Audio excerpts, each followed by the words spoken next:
Good afternoon. Harvard class of 2018, hello. Thank you so much for asking me to be here today. It meant a lot to me to know that you, the students, select the class day speaker. Thank you.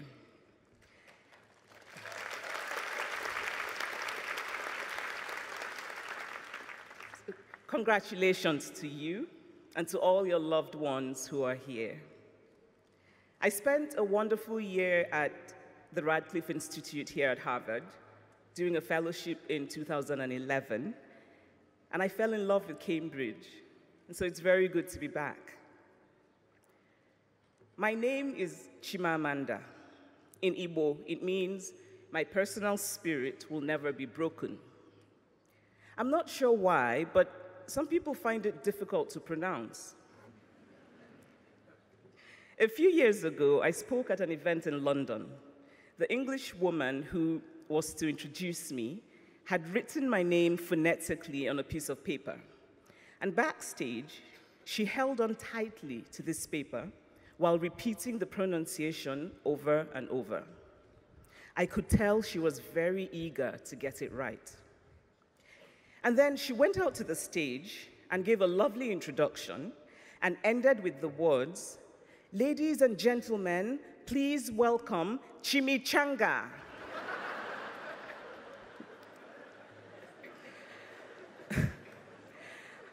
I told this story at a dinner party shortly afterwards, and one of the guests seemed very annoyed that I was laughing about it. "That was so insulting," he said. "That English woman could have tried harder." But the truth is, she did try very hard. In fact, she ended up calling me a fried burrito because she had tried very hard and then ended up with an utterly human mistake that was the result of anxiety. So the point of this story is not to say that you can call me Chimichanga. Don't even think about it. The point is that intent matters, that context matters. Somebody might very well call me Chimichanga out of a malicious desire to mock my name, and that I would certainly not laugh about. But there is a difference between malice and a mistake. We now live in a culture of calling out, a culture of outrage. And you should call people out. You should be outraged. But always remember context and never disregard intent. If I were asked the title of my address to you today, I would say, above all else, do not lie. Or, don't lie too often. Which is really to say, tell the truth. But lying, the word, the idea, the act, has such political potency in America today that it somehow feels more apt. Above all else, do not lie. I grew up in Nigeria through military dictatorships and through incipient democracies. And America always felt aspirational. When yet another absurd thing happened politically, we would say, this can never happen in America. But today, the political discourse in America includes questions that are straight from the land of the absurd. Questions such as, should we call a lie a lie? When is a lie a lie? And so, class of 2018, at no time has it felt as urgent as now that we must protect and value the truth. Before I tell you about not lying, I must first admit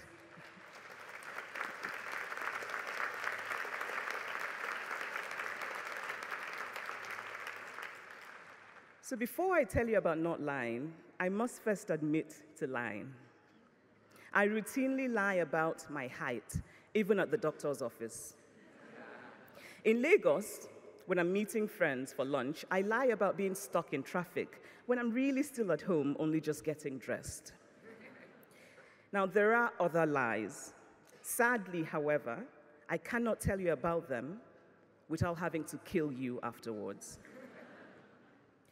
But what I know is that I have always felt my best and done my best when I veer toward truth, when I don't lie. And the biggest regrets of my life are of those times when I did not have the courage to embrace the truth. Now, telling the truth does not mean that everything will work out. Actually, it sometimes doesn't. I'm not asking you to tell the truth because it will always work out, but because you will sleep well at night. And there is nothing more beautiful than to wake up every day holding in your hand the full measure of your integrity. Many years ago, before my first novel was published, I attended a writers' conference here in the US. It was a gathering of many aspiring writers and a few established writers. Now, the former, the aspiring writers, sucking up to the latter, the established writers, was a revered ritual of the conference. And so, during one of the breaks, I walked up to a man, an established writer, whose name I knew well, but whose work I had not read. I shook his hand and told him what a fan I was. "I love your work," I said. His wife was sitting next to him. "So, which of his books have you read?" she asked, and I froze. "Which have you read?" she asked again. Everyone at the table was quiet, watching, waiting. I smiled a mad smile, and I mumbled, the one about the man discovering himself," which of course was complete bullshit. But I thought it might be convincing since that kind of describes half of all the novels written by men. And then I fled. But before I fled, I heard the writer say to his wife, "Honey, you shouldn't have done that." But the truth is that I shouldn't have done that. To read a novel is to give honor to art. Why lie about giving honor to something to which you have not?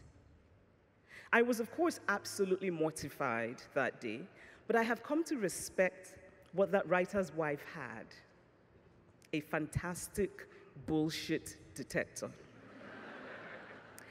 And now that I have the good fortune of being an established writer, one who does not like to miss an opportunity to wallow in praise, by the way, I can sense when a person is saying empty words, and it feels much worse than if they had said nothing at all. So have a good bullshit detector. If you don't have it now, work on it. But having that detector means that you must also use it on yourself. And sometimes the hardest truths are those we have to tell ourselves. When I first started sending out my early writing to agents and publishers and started getting rejections, I convinced myself that my work had simply not found the right home. Which might have been true, but there was another truth that took me much longer to consider: that the manuscript was not very good.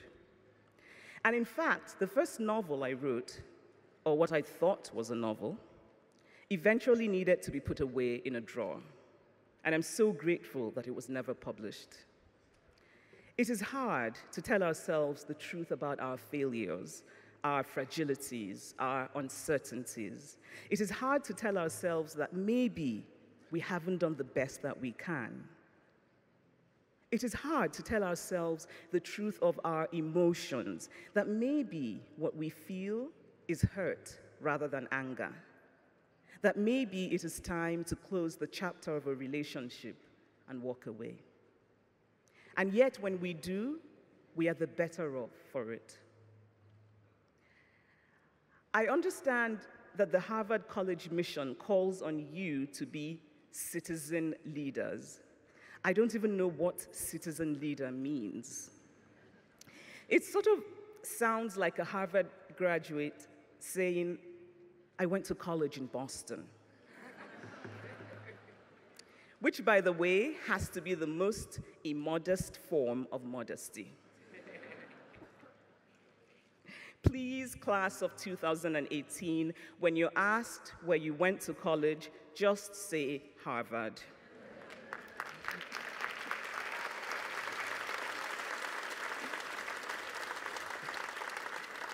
By the way, I went to Yale for graduate school, not New Haven, which has other universities. But we also know that in the grand snobbery sweepstakes of prestigious American colleges, grad school doesn't really count. It's undergrad that counts. So it's entirely possible that I don't even know how all of this works. So you're charged to be citizen leaders, which I suppose means that you're charged to be leaders. I often wonder who will be led if everyone is supposed to be a leader. But whether you are a leader or whether you are the led, I urge you always to bend toward truth, to err on the side of truth. And to help you do this, make literature your religion. Which is to say, read widely, read fiction and poetry and narrative nonfiction. Make the human story the center of your understanding of the world. Think of people as people, not as abstractions who have to conform to bloodless logic, but as people, fragile, imperfect, with prides that can be wounded and hearts that can be touched. Literature is my religion. I have learned from literature that we humans are flawed. All of us are flawed. But even while flawed, we are capable of enduring goodness. We do not need first to be perfect before we can do what is right and just. And you, Harvard class of 2018, are not unfamiliar with speaking the truth. When you stood alongside dining hall workers during the strike, when you protested the end of DACA, when you supported the Black Lives Matter movement, you were speaking the truth about the dignity that every single human being deserves. I applaud you. I urge you to continue.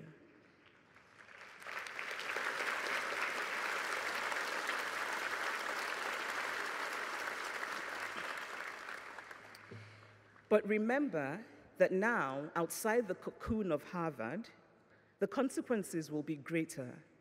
The stakes will be higher. Please don't let that stop you from telling the truth. Sometimes, especially in politicized spaces, telling the truth will be an act of courage. Be courageous.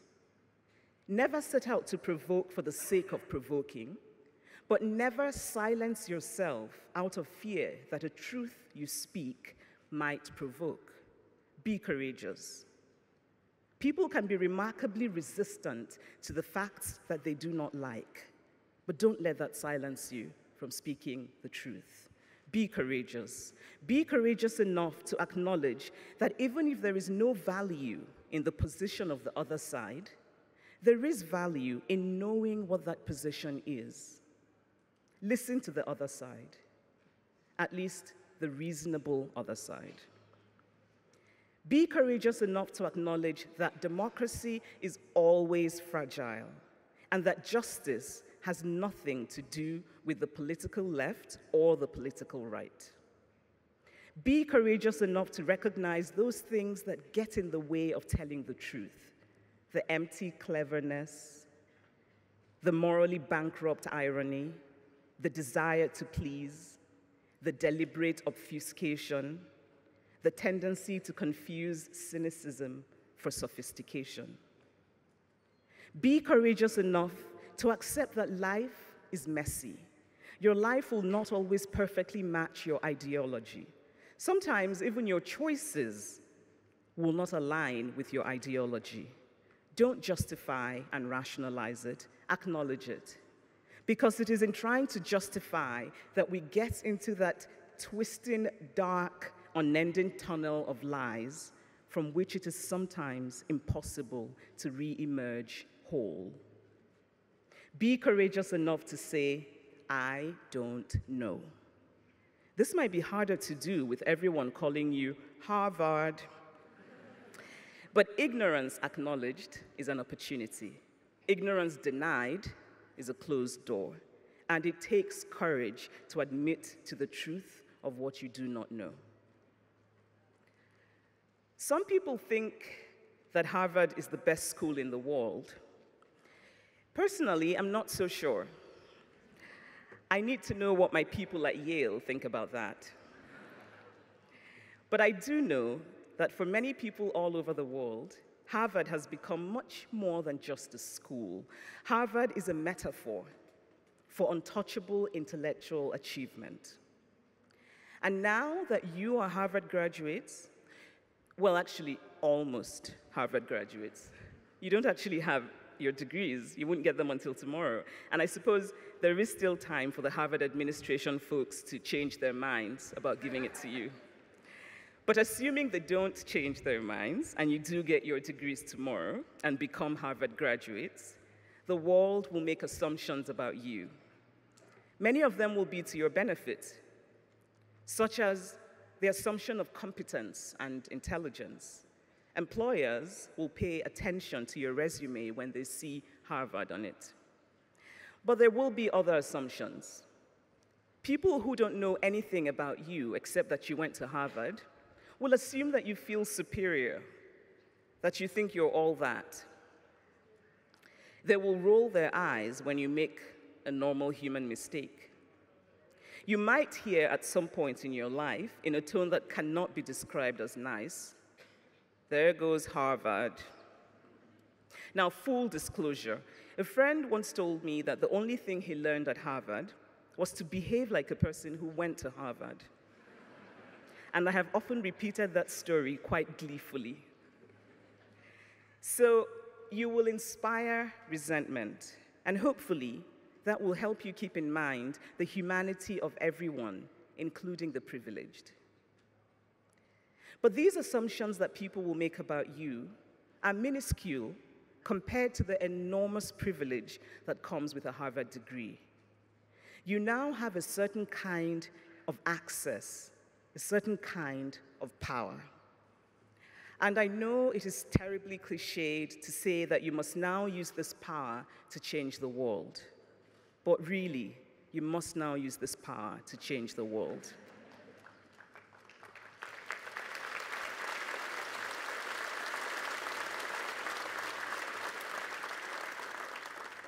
Change a slice of the world, no matter how small. If you feel a sense of dissatisfaction with the status quo, nurture that dissatisfaction. Be propelled by your dissatisfaction. Act. Get into the system and change the system. Challenge the stale assumptions that undergird so many of America's cultural institutions. Tell new stories. Champion new storytellers. Because the truth is that the universal does not belong to any one group of people. Everybody's story is potentially universal. It just needs to be told well. Change the media in America. Make it about truth.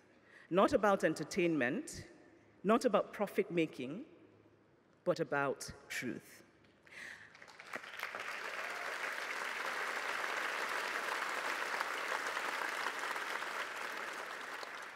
And while you're doing it, be astute about when you need balance and when you don't. Because sometimes seeking balance gets in the way of telling the truth. If you're reporting about the sun rising in the east, you do not need to hear the other side, because there is no real other side.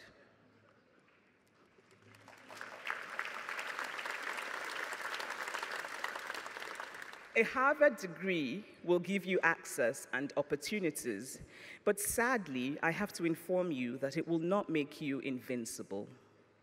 You still have that fragile human core at the center of all of us. There will be times when you're petrified of failing, when fear of failure holds you back. In those moments, here is the truth that is easy to forget. You don't actually know that you will fail. I was lucky to be given a great gift by the universe, knowing from childhood what I loved most. I was lucky to have wonderful, supportive parents who encouraged me, and my parents are here today.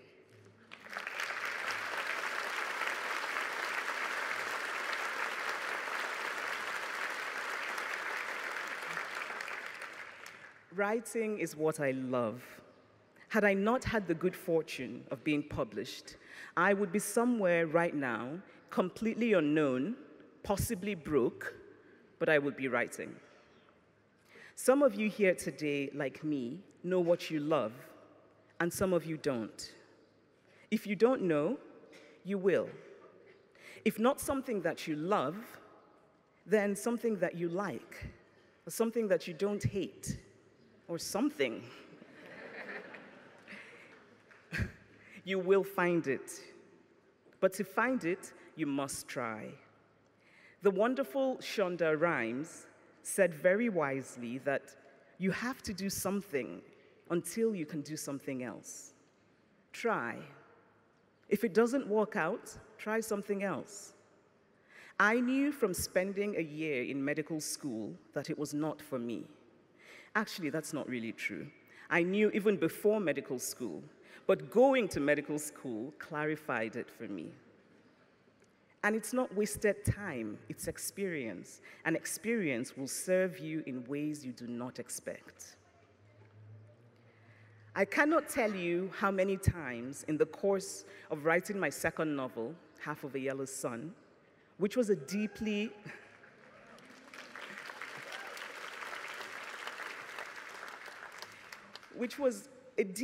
emotional book for me. I felt choked with uncertainty.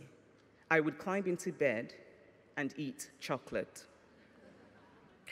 But I knew that after all the chocolate eating, after all the sinking into a dark place, that I would get up and keep writing.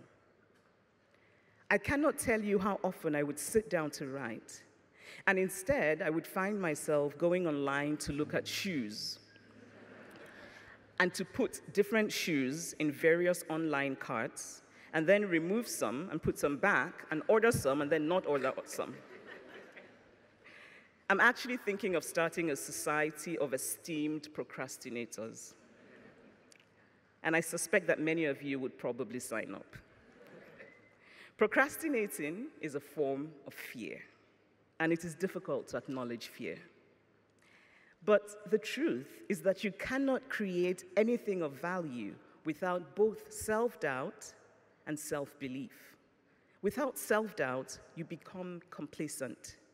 Without self-belief, you cannot succeed. You need both. And there is also the fear of measuring up, of keeping up, which for you might be heightened by the heavy weight of all those Harvard expectations. I want to share a line from a lovely poem by Mary Oliver. Whoever you are, no matter how lonely, the world offers itself to your imagination. When you fall into the funk of competition, when you compare yourself with other Harvard graduates, when you worry that you didn't get that job at Goldman or McKinsey or in Silicon Valley right after graduation, or didn't win a Pulitzer at 30, or didn't become a managing director or partner of something at 35, think of literature. Think of the early bloomers and the late bloomers. Think of the many experimental novels that do not follow the traditional form. Your story does not have to have a traditional arc. There is an Igbo saying, Mgbe onye jikuni bụ ụtụtụ ya.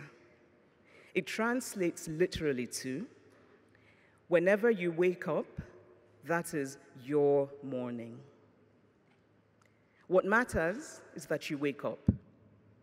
The world is calling you. America is calling you. There is work to be done. There are tarnished things that need to shine again.